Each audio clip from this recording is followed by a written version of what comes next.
Good morning बच्चों। कक्षा 6 आज हमारा छठा लेसन है पृथ्वी के स्थल रूप। पहले हमने पृथ्वी के परिमंडल पढ़ा था, ठीक है। कौन कौन से थे? जलमंडल, वायुमंडल, स्थलमंडल। आज हम पढ़ेंगे पृथ्वी के स्थल रूप। स्थल रूप कौन कौन से होते हैं? पृथ्वी के स्थल रूप जैसे कोई ऊंचा भाग है, कोई नीचा है, कोई उबड़ खाबड़ है, ये सभी स्थल रूपों में आते हैं। जैसे पर्वत, पर्वत कैसे होते हैं? ऐसे ऊंचाई पर बने होते हैं पर्वत।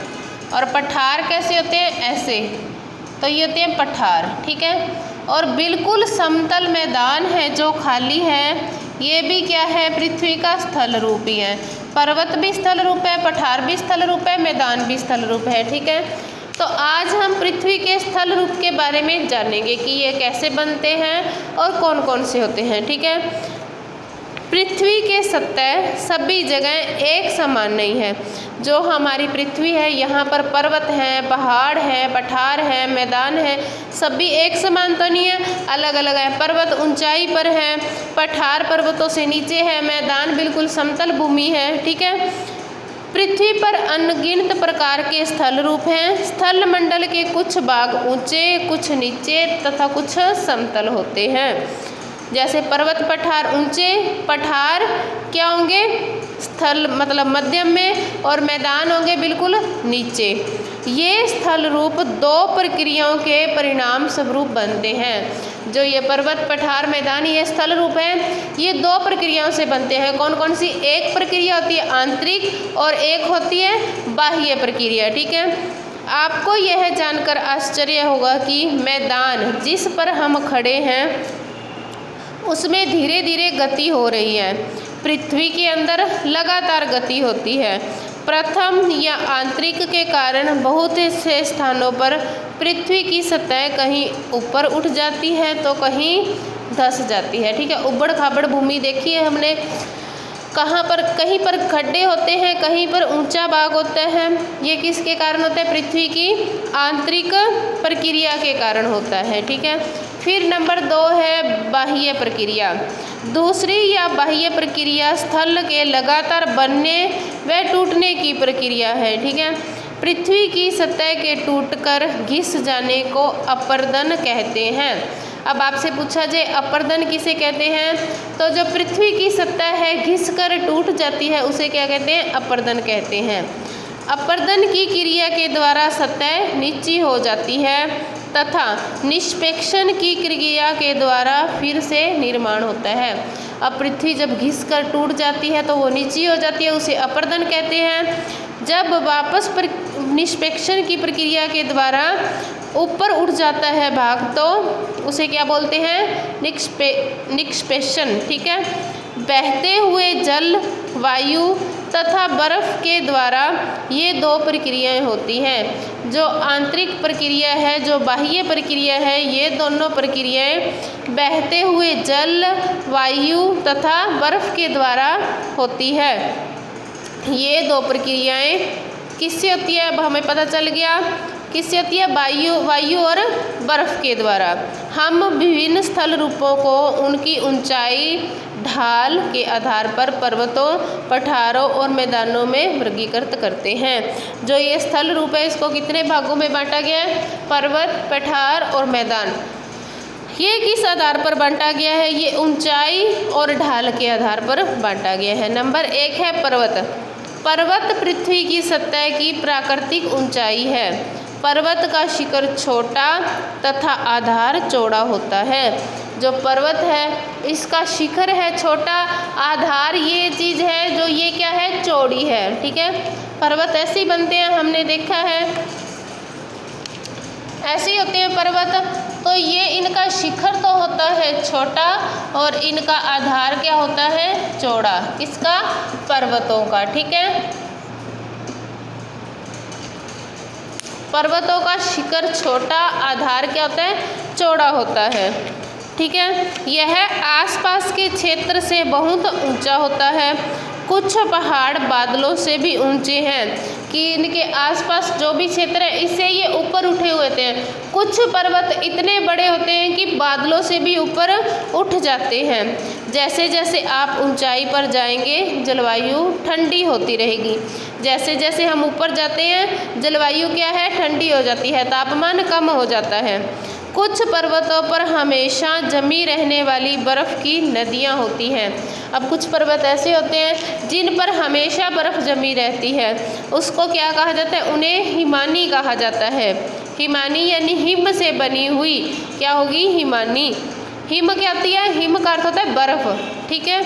यहाँ कुछ ऐसे भी पर्वत हैं जो समुद्र के भीतर हैं तथा जिन्हें आप देख नहीं सकते। कुछ ऐसे भी पर्वत होते हैं जो समुद्रों के अंदर होते हैं जिन्हें हम देख नहीं सकते। कठोर जलवायु होने के कारण पर्वतीय क्षेत्रों में बहुत कम लोग निवास करते हैं। वहाँ का धरातल खड़ी ढाल वाला होता है तथा कृषि योग्य भूमि की भी कमी होती है।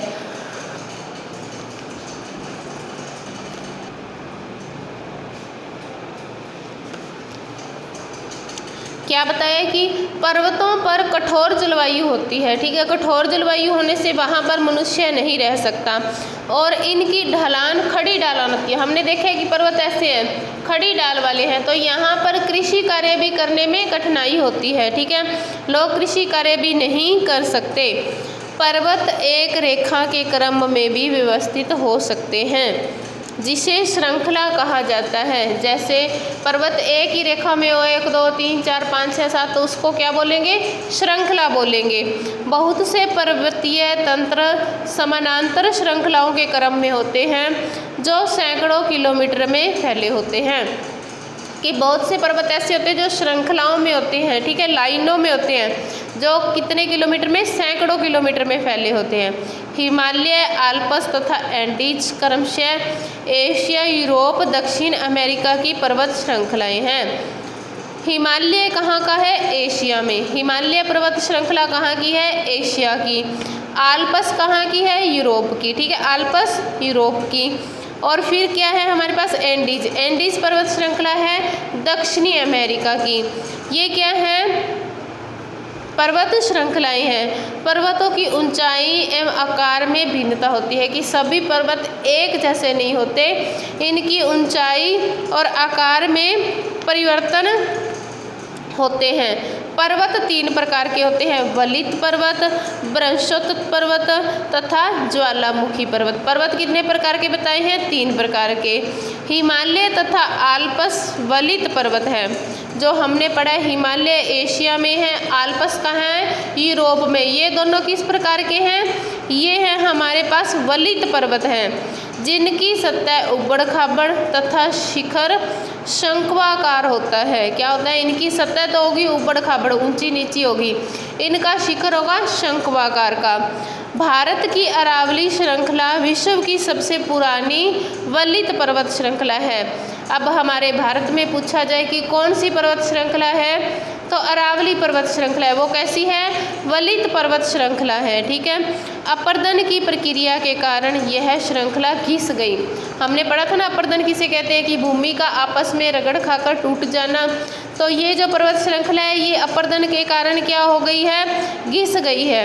उत्तरी अमेरिका के अपलेशियन तथा रूस के यूराल पर्वत गोलाकार दिखाई देते हैं, इनकी ऊंचाई भी कम है, ये बहुत पुराने वलित पर्वत हैं।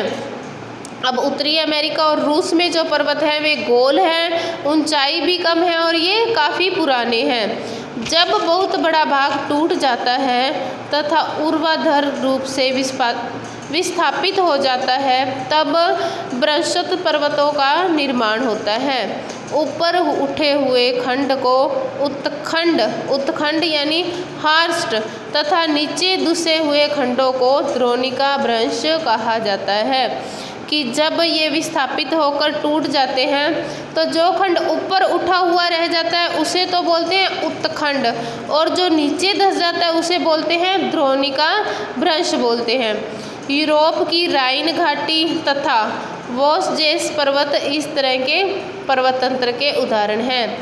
एटलस में दिए गए विश्व मानचित्र में उनकी स्थिति को देखिए तथा इस प्रकार की भू आकृतियों के कुछ उदाहरणों का पता लगाइए। ठीक है, अब जब आपस में रगड़ खाकर कुछ जमीन टूट जाएगी तो जो भाग ऊपर उठा रह जाएगा उसे बोलेंगे उत्खंड और जो नीचे रह जाएगा उसे बोलेंगे द्रोणिका। जैसे ये एक भाग है, ठीक है, ये भाग जमीन में धंस गया, ये ऊपर का भाग है, ये नीचे है, ये ऊपर उठा हुआ भाग है। ठीक है, तो इसमें से जो ऊपर उठा हुआ भाग होगा उसको बोलेंगे उत्खंड। ये क्या होगा? उत्खंड। और ये क्या होगी? द्रोणिका। जो नीचे धंस गया भाग वो द्रोणिका, जो ऊपर बचा हुआ है वो क्या है? उत्खंड। ठीक है, ज्वालामुखी पर्वत ज्वालामुखी क्रियाओं के कारण बनते हैं। अफ्रीका का माउंट किलिमंजारो तथा जापान का फ्यूजियामा इस तरह के पर्वत के उदाहरण हैं। पर्वत बहुत लाभदायक होते हैं। पर्वत जल के संग्रहगार होते हैं। पर्वत क्या होते हैं? जल के संग्रहगार होते हैं। बहुत सी नदियों का स्रोत पर्वतों में स्थित हिमानियों में होता है। हिमानियाँ क्या थी? बर्फ़ से बनी हुई नदियाँ थी। कई पर्वतों पर हमने देखा था कि हमेशा बर्फ़ जमी रहती है, उसे क्या बोलते हैं? हिमानी बोलते हैं। जलाशयों के जल को लोगों तक पहुँचाया जाता है। पर्वतों के जल का उपयोग सिंचाई तथा पनबिजली के उत्पादन में किया जाता है। कि जो जलाशय होते हैं उनका जल पीने के लिए उपयोग में लिया जाता है और जो पर्वत होते हैं उनके जल का उपयोग क्या किया जाता है? सिंचाई और पनबिजली के उत्पादन के लिए किया जाता है। नदी घाटियाँ तथा वेदिकाएँ कृषि के लिए उपयुक्त होती हैं। क्या? नदी घाटियाँ और वेदिकाएँ। पर्वतों में अलग अलग प्रकार की वनस्पतियाँ तथा जीव जंतु पाए जाते हैं। वनों से हमें ईंधन, चारा, आश्रय तथा दूसरे उत्पाद जैसे गोंद, रेजिन इत्यादि प्राप्त होते हैं। पर्वतों के आसपास जो वन उग जाते हैं उनसे हमें ईंधन यानी पेड़ों से लकड़ी मिलती है। ईंधन का अर्थ होता है जलाने के लिए लकड़ी मिलना।